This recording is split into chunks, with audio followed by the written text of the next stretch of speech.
Ahoj kapitáni od Enrika a mama Evy. Dajte sa s nami na toto dobrodružstvo. Dnes si pripravujeme tagliatelle z ragu. Potrebujeme mrkvu, olivový olej, paradajkový petlak, tagliatelle, zelér, mrkvu a zelér, samozrejme okrajajte. Cesnak, cibulu, červené víno na dochutenie, mleté mäso. A ideme na to. Na našej ode najprv opečme cibulu, potom cesnak, pridáme nakrájaný zelér a mrkvu, mleté mäso.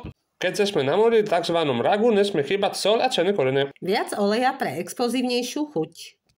Sem a tam je dobre si dať trochu vína pre olinkružný zážitok. Víno je schválené. Tiež necháme našich pasažierov okúpať sa. Všetko spolu zmiešame.